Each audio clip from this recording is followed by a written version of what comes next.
Welcome to Love, Life, and Medicine. Hello. Hi. Hey. Welcome to Love, Life, and Medicine. Hi, guys. So Hey. today, how's everyone doing? Sorry. I'm great. I'm wonderful. Yeah, we're good. Yes. Living the life. Mm-hmm. So excited. We're going to be just jumping into it because we're now in the month of Men's Health Month. So we're going to be talking a little bit about like colon cancer. And, the first thing that I thought about was the whole Chadwick Boseman, may his soul rest in peace. When we all found out that he had passed away, secondary to colon cancer. Like, do you guys remember like where you guys were and what your thoughts were about that? I was kind of shocked. I was heartbroken.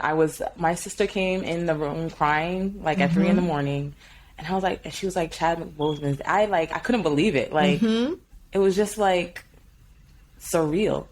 I think it's part of it was because he kept it to himself. So, and so I was shocked. I was shocked. Yeah. I was shocked as well.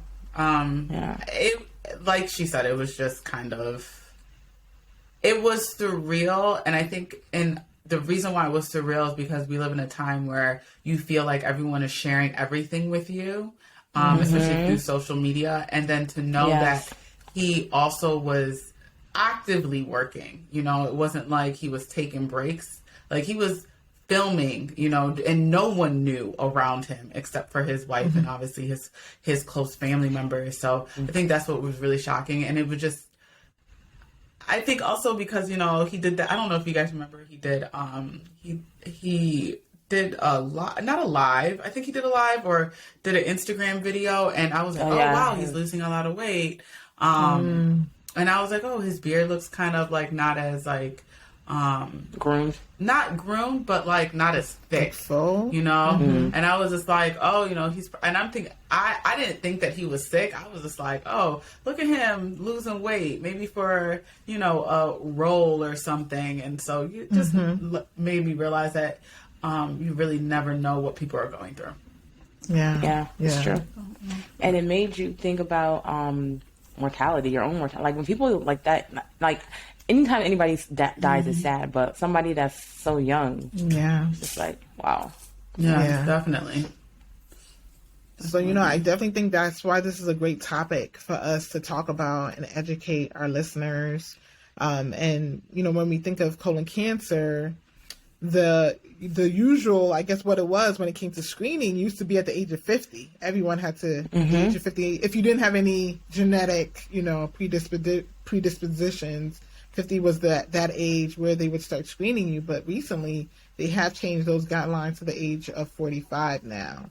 And so that is super important. And if you're listening, if you know anyone at this age that hasn't been screened, please encourage them to go get screened.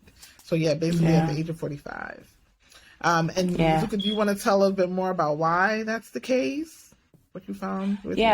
I guess they've been seeing a lot of, so anytime anybody gets a disease like any kind of cancer or anything, researchers, they track it, they track to see like what the causes of these cancers are and who's getting them, how often they're getting them.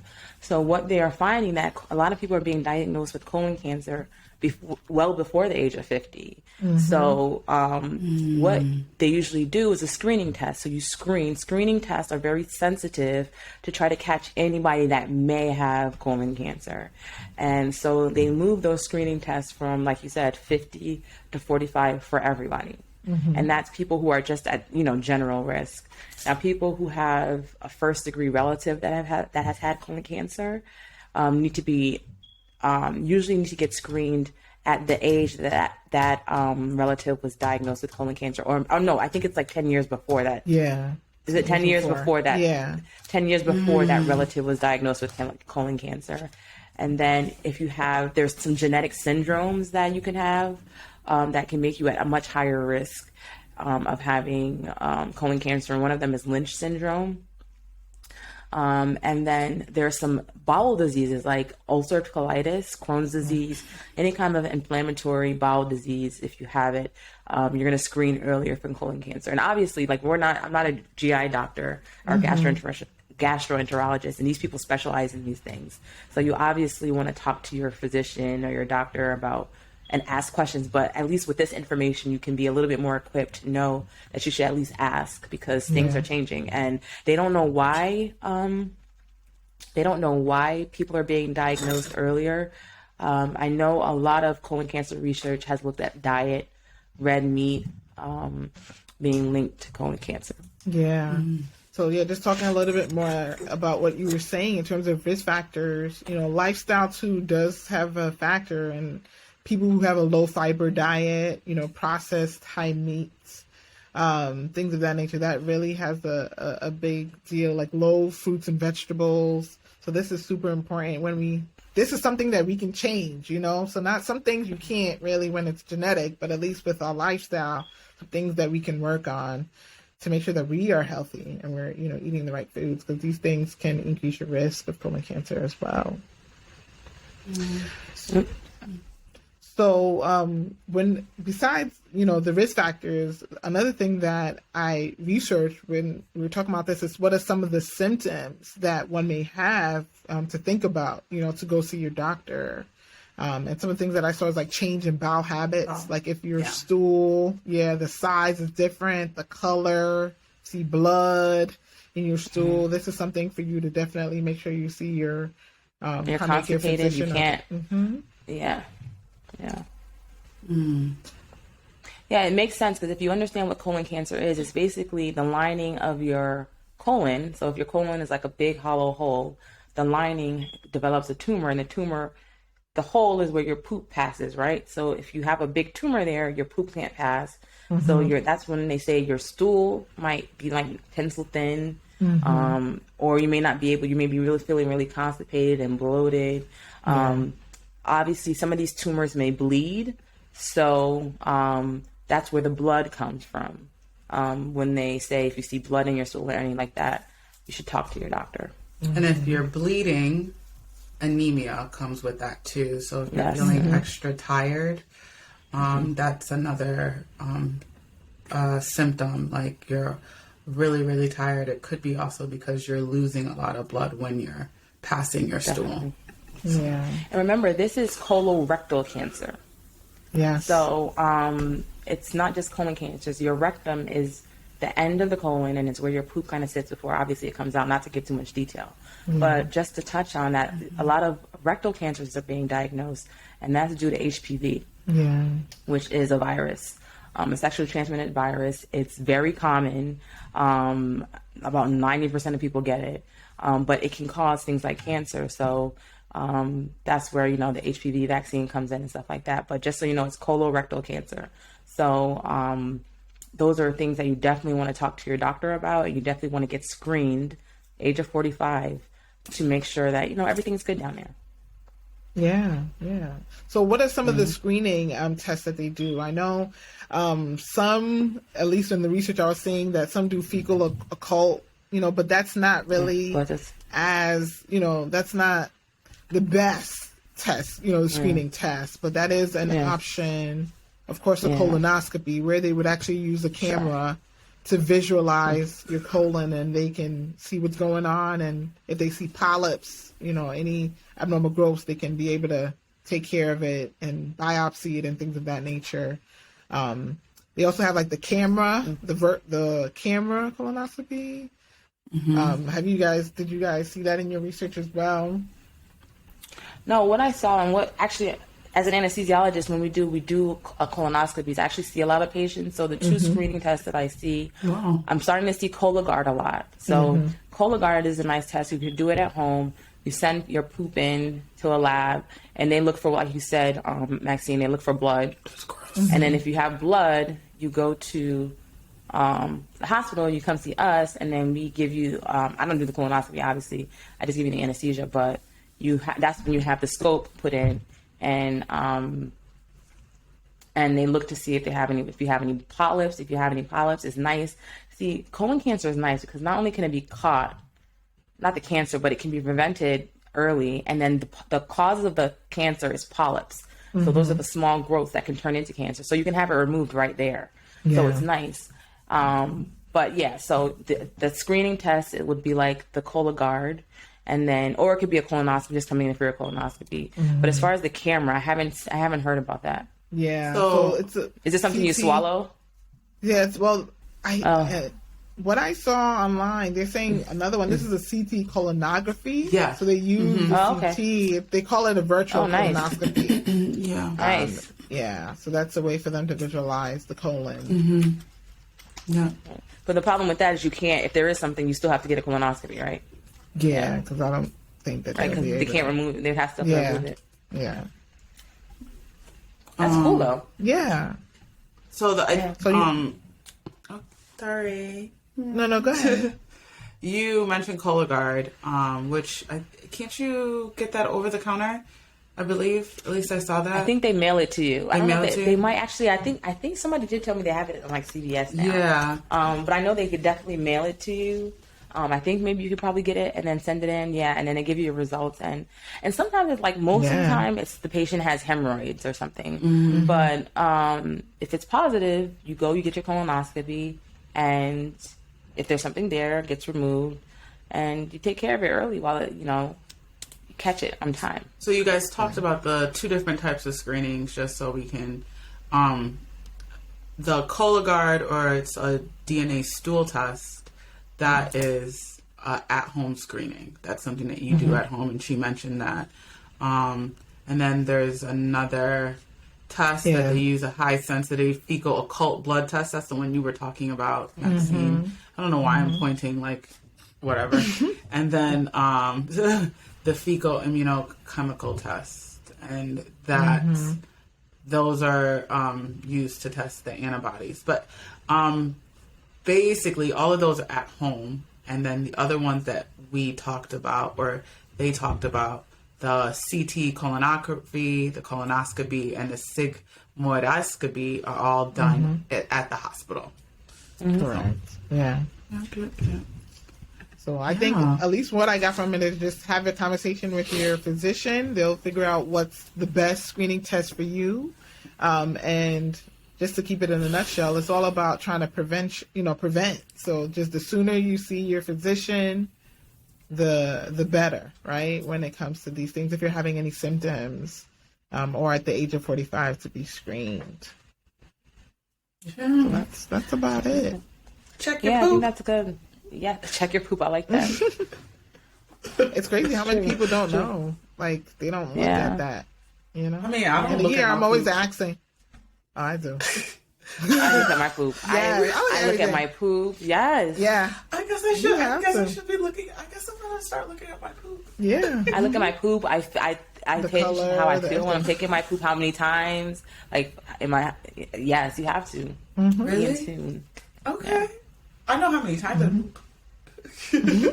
But I'll start looking at it now. Oh God. Yeah. Okay. All right. So let's just pivot. Yeah. Yeah, let's pivot. Let's pivot off of this because it's kind of grossing me out. I'm sorry. Didn't mean to gross you out. All right, so we'll take a little break, and then we will come back and change subjects to, what are we talking about next? I think it's something fun. Oh, yeah. Yes, fashion, right? Fashion girl. Yes. All right, so we'll take a little break, and then we'll come back and we'll talk about fashion. Fashion. All right, welcome back. We are going to, oh my gosh. In your hair, I think. Okay. I'm sorry, guys. We are going to be talking about a fun topic. Can you hear me? Mm-hmm. Okay. Yes. So we're going to be talking about a fun topic, fashion. I love fashion. I love designer stuff. But what I first want to get into, ladies, is when you arrived, right? When you got your first paycheck as an attending, what was the one thing? What did you splurge on? What fashion item, purse, piece of clothing, shoe? What was it that you were like, okay, I don't care what happens, but I'm getting this, and you can't tell me I'm not. Let's start with you, Maxine. because you look like you are ready. Yeah, I did buy them. So, the funny thing is I don't consider myself like a fashionista, but if I see something I like, if I like it and it's good quality, I'm going to get it, right? But I don't know like everything, labels or whatnot, but I really wanted a Givenchy bag. It was like the and it's funny because I've sold that bag, but I really wanted that bag. I don't even know the name of the tuck bag. The back name when everybody had those Givenchy, those bags. Everyone had those bags. Yeah. And so with my first paycheck, I bought that bag, and I was like, I had never spent that much money on a bag, So I was excited. Yes. I took it with me to we traveled. We went to Paris. I took that bag with me. Yes. But then I ended up selling it. I guess after a while I was like, I don't really like this bag. But that was gone. How long did you? Maybe how long did you sell it? 2 years. And it was still in good quality. It was still in good shape. I took care of it. I would put it in the dust bag. So that was my first big designer purchase. Yeah. What about you, Theo? Okay, that's cool. My big designer purchase was the Stuart Weitzman's thigh-high boots, leather. I just bought them actually in January, and that was the biggest. That was the biggest purchase, but I had to have them because I've been talking about these boots since 2011, and so I just he makes sense. Stuart Weitzman. I don't know if it's a he or she, but they make great shoes. Yeah, they do, and I realized the Aldo version is not the same. They don't even. It wasn't it's not even as comfortable. Those are my favorite pair of boots. Hands down, love them, and I'm gonna buy another pair. And one thing I realized about luxury brands, the concierge service is A1. They'll definitely text you. And I know some trying to get their sale. I understand that. But just the fact that they know, that's not going to fit you. How about we'll do this and I'll send it to your house. So, I don't have to go there and buy anything. And I was like, okay, I get why a lot of people tend to buy luxury, because it really does take the focus, or take the thought out of actually styling yourself. Yeah, because it's all ready to go. Yeah. So it's all ready to go. Yeah. So those people that are label whores, all they do is wear labels. I get it now, because those people are calling you and saying, "Hey, we got this, and you want it." Yeah. Yeah. Mm-hmm. So same for me. My first purchase that I bought as an attending, was a Gucci bag from the Gucci store. Yes. Okay. It was a Gucci bag. And I made 3 more purchases after that. But I have gotten to a place where... What was the interval? A few months. But I bought my Chanel bag, and I was like, this has got to stop. Yeah. You're like, it's an addiction. This is an addiction. And then I always think about, that bag could be an investment in some stock or something. You know what I mean? So, and I have my son, and I just got guilty or whatever. But, I mean...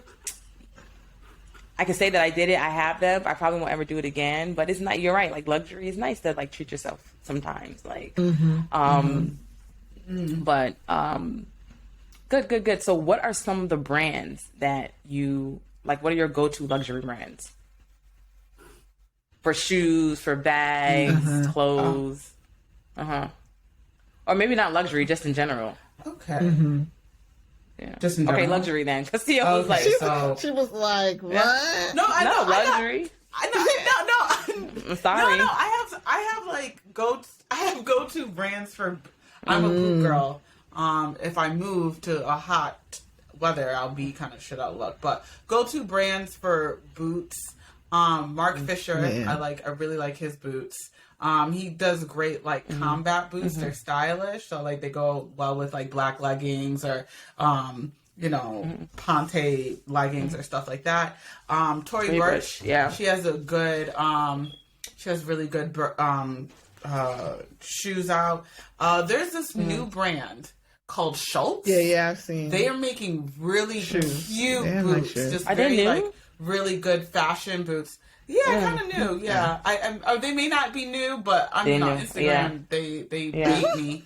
Vince, and then of course my favorite, Vince, and then Vince Camuto, and then my favorite is Stuart Weitzman, because he has the classic over the knee thigh high boots, and they fit very I need to try so that. happy that you can wear over the knee boots. That's good for you. Because I've Maxine, been looking for that.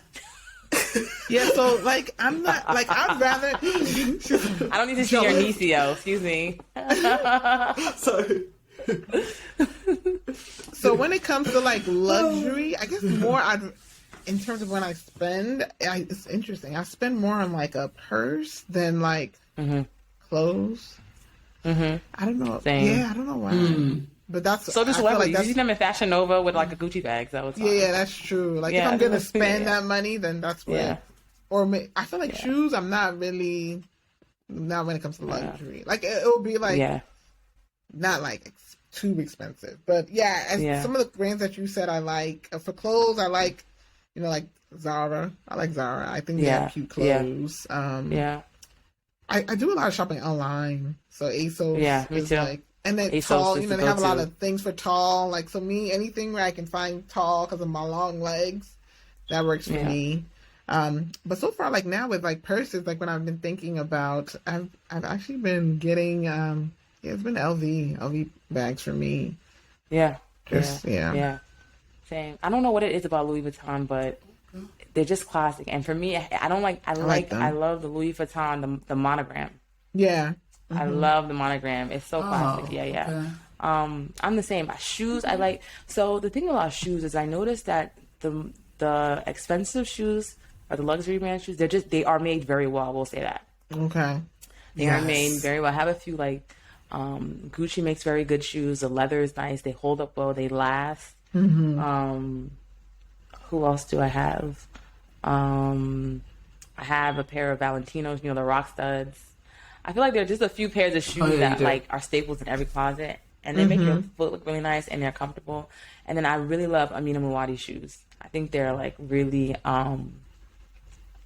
I've seen it recently. They're like the heel, right? Yeah. The heel is like different. The heels, it's like I've seen those square heel. They look nice. Like that. Are they comfortable? Yeah, so they are very comfortable, but you have to size. They're made just like all European shoes. You have to size. Actually, I don't even know if you, but like my Valentinos, I think I had to size like 1 or 2 up because they're so small. They make I think they make feet for Europeans. And that leads me into the other segue, which is like focusing on Black designers. Because I think that what I've seen in the high fashion world is like a lot of clothes aren't made for somebody that looks like me. Does that make sense? Or they're taking like, oh my God, what was I looking at the other day? Did you guys see? I think it was Balenciaga, because Balenciaga seems to do this a lot. But they had like the boxers with the sweatpants. Did you see that? And they were selling them together for like $1,000. Yeah. So like, how we used to sag like at night. We don't sag anymore. Remember, we used to sag and the boys' boxers would show, and then the sweatpants. Oh yes. Yes. And then we all know what happened with Dapper Dan and his whole, Harlem. When he was doing in Harlem with fashion, how that was taken. So. I am now trying to get into Black designer stuff, like handbags, clothes, shoes. Have you guys purchased anything from like high fashion Black designers, or what are your thoughts? So I'm not a bag person. I'm trying to get into it because I be carrying around raggedy bags. But when it comes to like clothing wear, I do try to get like nice staple pieces from Black designers. So one of my favorite is Hanifa. She's based out of Maryland. I believe she is. I think she's African. I don't know from what country, but I've gotten those pink pants I wore in my in her promo pictures. Those are Hanifa. And what I like about her is that a lot of her stuff is made for tall women. So I don't have to like look for tall. So like those pants were Hanifa. And then I've also bought a couple of like sets from Hanifa, and they're a little expensive. I'm gonna say, what's her price point? Because they're not like your typical. So those pants were $168. Yeah, it's not bad. So they're not your fast fashion prices, but I feel like they are made very well, and the shipping is fast. You'll get it within the week, and their customer service is also really, really good too. Another Black designer that I like, and she's Nigerian, is, I don't know if you've heard of Style Pantry, but her thing, she makes really nice dresses. Her name is Falake Kuye Huntoon. She's Nigerian and married to, I think, a European, and she makes lots of like nice like pencil skirts, high-waisted pants, blouses, just really nice A-line skirts and dresses that I like, and so I bought from her. And then my last one for swimwear, Icon Swim, and then Andrea. Yeah, I like Andrea. Yeah, I like her. Yeah, I like her a lot. And then lingerie, which I think this is like a drop ship. This one's really true. Is Love Vera. It's a Black lingerie. I think I've seen their ads on Instagram. Yeah, they're real cheap. I'm really thinking they're a drop shipping company, really? But I like to support. Black artists, and I do. It's like they get it from China. Basically, okay. Yeah. They get it from China. Yeah, but what I like about them is that they use all models to model their lingerie, so you can see it from the very heavy set to the very skinny. So you know how it looks on all body types, especially if you're not into like something like Fenty, because I feel like Fenty is kind of childish. And so that's what I'm gonna say. That's what I'm gonna say with that. Let me hide myself. But I know I do like. I have Fenty. I still buy from there, but there's some of the stuff that looks like very juvenile. So Love Vera, Hanifa, and Andrea Anaya. We have to make sure we put this in the comments for the YouTube video so that people can know. So Hanifa, Love Vera, what's the other one you said? Style Pantry? Style Pantry, yes. Which is very much like if you're going for, I guess, a rep dinner, business dinner, like very, very like business casual, but still has that like sexiness if you're trying to portray that, and very like, nice. Yeah. So, I'm gonna look into this. I'm going shopping tonight. Yeah, Andrea. She has a lot of cute stuff. I've gotten some stuff like a dress and some swimsuits from her. Oh, nice. Yeah, so I like look into it. I've been thinking about looking into Hanifa, so I'll look into that. So since she has things for tall women, so that's good. Because that's the thing. I'm like, I don't know. I need to know what the inseam is because it might not work. Yes, me too. That is true. I didn't think about that because you were a tall woman. So yeah. How about you? Was it good? Oh, me? I'm gonna be very, very open. I think I've only shopped like one Black designer, and that's not because I don't. It's just that I am a shopper, but I'm not a shopper. Like I go to easy places, like ASOS. There's some. What I like about now is that with Instagram and Facebook and stuff, a lot of ads will pop up. Like for a lot of like the Ankara African print stuff. The problem is the sizing. You know, when I shop ASOS and all these other places, it's easier to size myself because they have like the runway. So it's just I worry about the sizing. But now that, and I didn't know about a lot of these brands, but definitely, I wish there was some place you could go, or maybe they can create something where they had everybody in one place, and you can just go click on it by what you're looking for, whether it's lingerie, dresses, stuff like that. But I didn't know a lot of these designers exist. I think the only one that I've really gotten into is Telfar. And I don't know, I've kind of been, so Telfar is the Liberian designer. I love the colors he uses for his bags. I think Beyonce has worn his bag. Oprah has worn his bag. My only issue with his bags is that they're vegan, which is nice, but the leather comes off the corners. And it bothers me. Oh, yes, because it's not. Yeah, and he sells like totes and like crossbodies and like mid-sized bags. But if I have a tote and a toddler, I need to be able to have a tote and like with my toddler, like the tote has to be able to withstand like, you know, my lifestyle. Everything. I'm not throwing it. It's not like I'm throwing it against the wall, but it's just, I just got one, not just a few months, actually around the time that I came to visit you guys so March, and the corners are all peeling already. Yeah, that pink one, I love it. I don't know. That's my only issue. So, but I'm definitely want to get more into it because I do feel like Black designers understand our bodies better. Yeah. You know? And one more I was thinking about. Lars Grace. I forgot. Yes. I like Amina Grace. Jalil. Amina Jalil. Have you guys heard of her? She makes like, no, I'm about to look her up right now. When I was looking for Amina Wadi shoes, and yeah, I think it's Jalil. Amina Jalil shoes. I think that's it. That's the name. I have a pair of her shoes right now. Jalil. Yeah, Amina Jalil. She makes really nice shoes. Oh, sorry. Yeah, Aminah. Is it Jalil? Oh, Amina Jalil, Abdul Jalil. Oh, she's the one with the yes, with the I have a pair of those clothes. Oh, okay. Yeah, so she's a Black designer. She makes shoes. They're really cute. The bow shoes are just not very comfortable depending on the size of the heel that you get. But I supported her, got a pair of her shoes. But I want to do more because I feel like they understand our bodies more. So definitely have to get into that space and support. Oh my god! She makes like this thigh high boot. You really are a boot girl. This love thigh high boot. See, it's hot outside now. I really am, and it's on sale.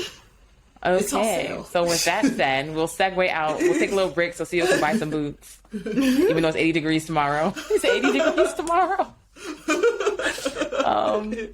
It's on. But I guess. Oh, sorry. Go ahead. Before we segue, like what with the fashion, like I guess you want to promote just shopping more Black-owned brands. Yeah, I think more Black-owned brands. I think that you know, there's these big fashion houses that have kind of dominated everything.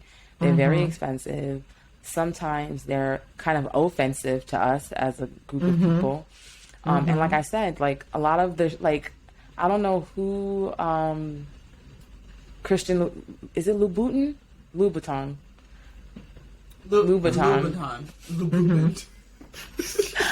I don't know who. Let me stop. I don't got that. I do too, and I can't even pronounce it. But I don't understand who he makes his shoes for, because I'm telling you, he makes his shoes for hobbits, or I don't know, people with small feet. Because so anyway, is that bad? It's bod. It's not bad. It's bod. Like you gotta. There's whole YouTube videos about it. Like you gotta buy, like, if you wear a size. My mom was like, she's gonna need a size 14.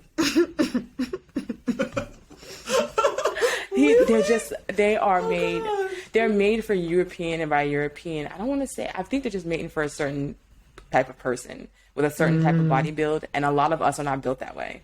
That, you know, and I'll just leave it at that.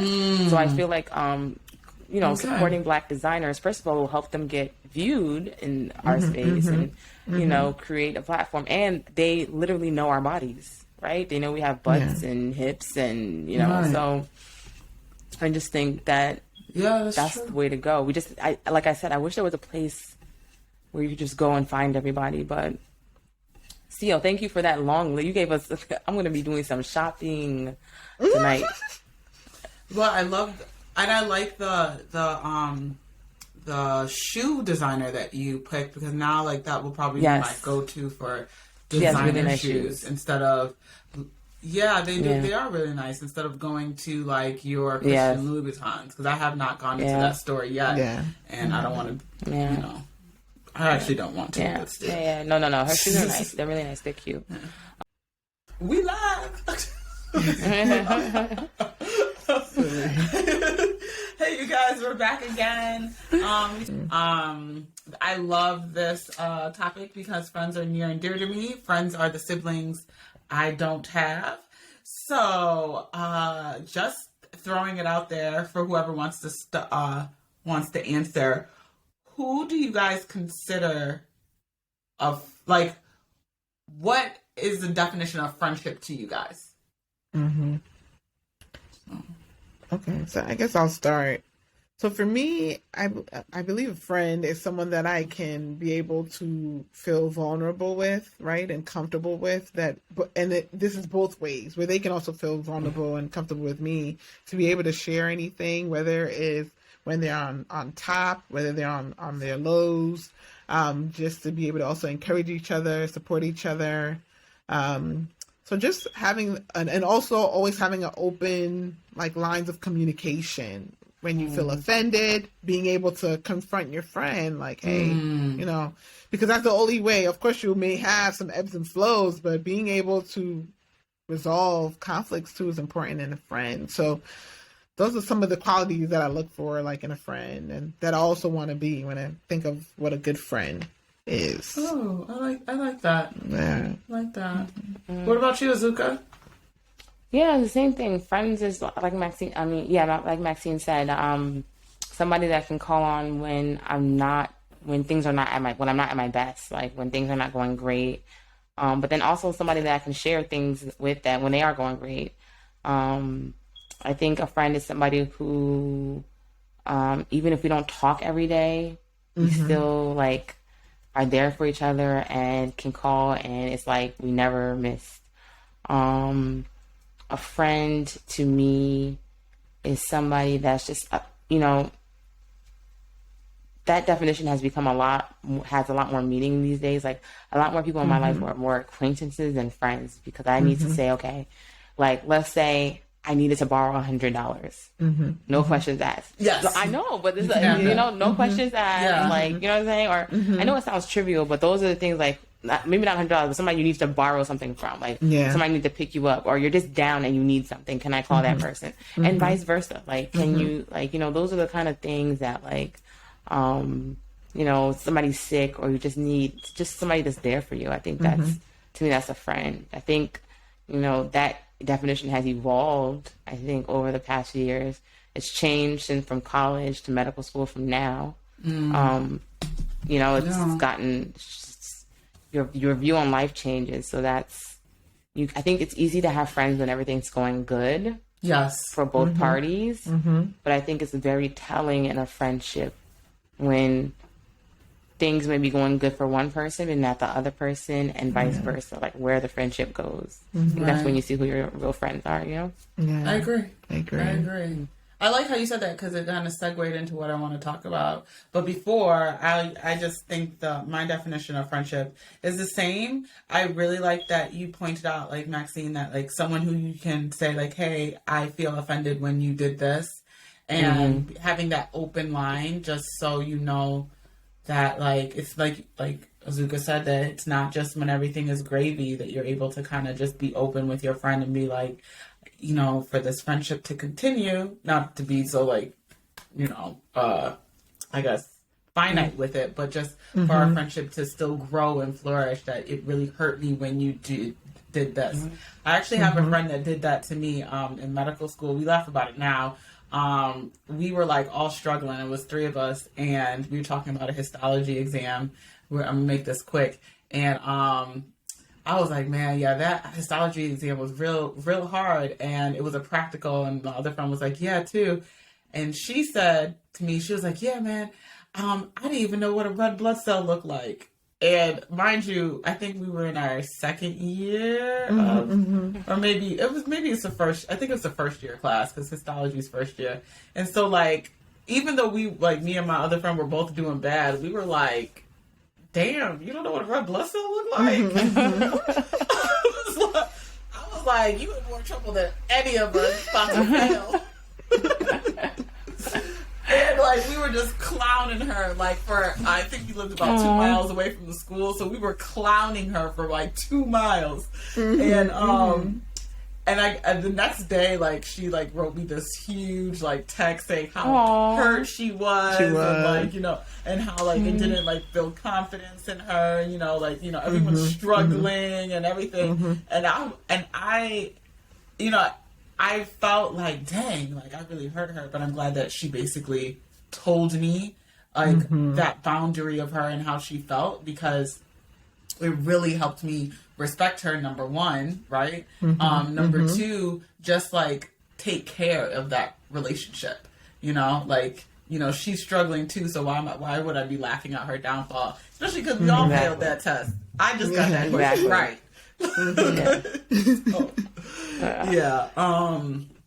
Yeah. So the next thing that you touched on, Azuka, that I liked was basically how your friendships have changed from the different seasons in your life, right? We always talk about reasons and seasons for things. So you kind of brushed on the topic of, not topic, but you kind of brushed on the point in your life of in college, your friends changed, high school, your friends changed, and now into adulthood, young adult, into adulthood, your friends have changed. And how has that change sat with you guys? And what have you noticed that you needed from your friendships that you need now from your friendships that you might not have even cared about or realized that you needed when you were like in college? That's deep. I know, girl. I'll be going deep. Okay, Oprah. I guess I think for college it's different, right? Because you're like, especially if you went away for college, like in my case, I went away, so it's like you saw your friends all the time. Basically, you guys were there hanging out all the time. And I think for med school, like what was interesting is some of my friends that like were back in the city, I was still upstate in medical school, so I didn't have as much time as my friends, and I made new friends, you know, in med school.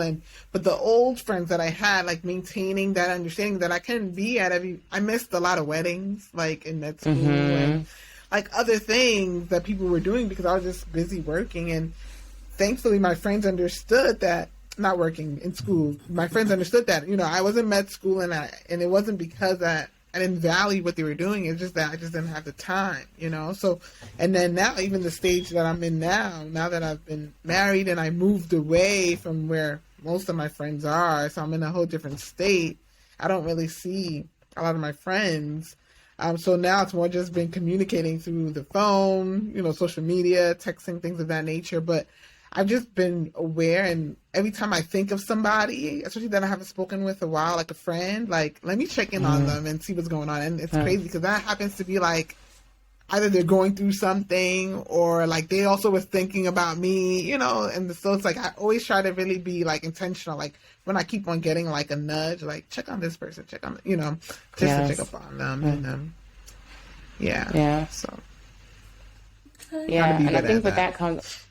But I think to put the onus on me too, I think I've had to realize that just because I would do something a certain way doesn't mean another person's going to do it a certain way. And just because I view friendship like this doesn't mean another person may view friendship like this. Yeah. So I've started to be a lot more open and not just because I used to be like, I'm cutting you off, I'm not talking to you ever again. I'm like serious because I don't. But now I'm like, okay, let me try to understand where that person's coming from. Their friendship, you know how we talk about love language, people have different friendship languages. That's true. And then another thing is I'm not good with the phone. I am not. I will literally watch the phone ring. Excuse me, but I answer. Excuse me. CO, I answer your calls all the time. No, you do, but I know you're not good with it. So yeah, no. I'm just joking, but I'm not good. Like I'm not a phone person unless we go like, I don't know. I'm just not a chit chatter, but unless like we go way back or something like that. But I'm like, okay, if somebody calls me, I answer. And if I can't talk right then, I say I can't. Because when I don't answer, the days and months and stuff go by and I think it's not good. So I'm also trying to be better at not just, you know, blowing people off and not just saying, okay, this friendship is done because I don't like the way somebody handled this and this or the way somebody, you know what I mean? Yeah. Being more... like giving people more grace. Open. Exactly. Just like I would want grace, you know? It's not like, you know, just because I was brought up a certain way and did things this way doesn't mean that person that's going to do. And another thing, I've learned a lot of lessons. Like, I remember I had a friend in college who, she just started acting weird, stopped talking to me, but then would ask me to like help her get her homework and stuff. And so I was just like, you know what? F that. I'm not going to talk to her anymore. Well, I found out that her mother had just been diagnosed with breast cancer. And was really sick and then had died. I think she eventually passed away, and she was very close to her mom, like very, very, very, very close. So I felt bad, you know. If I had just asked and said, you know, Jade, oh shoot, I just said her name, but this person, I know this is happening, or not even that this, because I didn't know, but like, you've changed. If there's something going on, why don't you know what I mean? At least try that. Then if they say nothing, then you can't do anything. But at least just trying not to take things personal and just being okay, like, what's going on with that person? That person, you know, may be going through something, and that's why they're acting this way. So just giving people, like, you know, like you said, grace. I think that helps a lot. Friendships a lot more than just ignoring them. And, you know. I like that. I like that. Yeah. I like that a lot. Yeah. The giving grace where needed, and realizing that, you know, how they're acting towards you may not be about you. It literally could be something that's going on in their life. And I mean, I think that's the same for, like, I am going to say I'm getting more to the point where I'm a phone person, but now that I realize, like, as I get older, sometimes I do, like, just watch the phone ring, like, after a certain time, just because, like, sometimes, like, you know, as doctors, we're always talking to people 24/7. So sometimes there is no time where, like, we're not talking, and so after a certain time of the day, it's like you just I'm depleted. I do not want to talk. I'm tired. Like, you might catch me texting you, but even after that, like, I'll stop texting. So, like, I just have to realize that how my friendships changed in from college till now is, like, just being, like you guys said, more intentional about forging relationships. If I'm not able to text you, maybe I can send you a card. If I can't send you a card, I'll call, or, like, maybe I'll send a little gift that, like, made me think of you. Like, oh, I got this magnet. This made me think of you. Nothing big, but sometimes that helps people realize, like, oh, I'm not so alone. So definitely. That's about it. You know, friendships are important to me. That's one thing I would say. I know I don't know if you guys, because we're about to wrap this up very soon, but I know as, like, immigrant parents, sometimes it'd be like, you don't need friends. Oh, it's only about schoolwork. I realize that as I get older, like, because I really struggled in podiatric medical school, because I didn't have any friends my first year. And I realized that how I do well is with a tribe. So my mom and dad will be like, you don't need friends. Don't worry about that. Just do well. But I realized how I did well all throughout college was because I had a tribe. So if I have kids, or if I'm able to mentor people, one of my things is, like, it's okay to say you need friends and that you need somebody. Because sometimes that helps you move forward in life. So. Yep. Yeah, I agree. And it's okay if those friendships don't continue. Like, yes. My mom always told me this: a reason, a season, a lifetime. I can think of a number of people who were there at the perfect moment. You know, we got each other through this, and things didn't work out. And I used to take it very personal. But then I just realized, you know, it's just, you know, God's way of putting people in, and I would probably put in their life for that moment and to help them through what they were going through. But, you know, definitely you should self-reflect and say, okay, is there something I could have done better? But also, you know, if you can also say that, you know, it just wasn't meant to be a forever. Not everything has to be a forever friendship. And I used to think that, and it used to really drive me crazy. And it's also, you don't have to have 20 million friends. I think, at least with me, having my nice little group of friends mentally, that's what I can handle, and that's what I need. And I think that's I agree. And I think there are different levels, even when you think about friends, right? You have close friends, you have, you know, acquaintances. So I don't think there's anything wrong with categorizing, you know, a group of people. You know, there are different levels and different things that you may share with one and not with the other, and how much time you may spend. And I think as you get older, you just start to realize the importance of, you know, making time for all of that. And so definitely. I agree. Yes, ladies. Well, this was lovely. Yeah, this was lovely. I feel like I love, you know, meeting up with you guys once a week. It seems like like doing this. I'm actually getting to know you guys more. Yes, I know. People won't even know that we barely. At least you and I, Maxine. I mean, we knew each other, but not like this. Yeah, but not as much. Yeah. This is good. This is good. Same. This is wonderful. All right. Well, we'll wrap it up. Please leave comments, DM us at LLM Podcast on IG. Email us at lovelifeandmedicine@gmail.com. Follow us on Apple Podcasts, YouTube, Spotify. where else are we? iHeart, Spotify. Share, spread the word.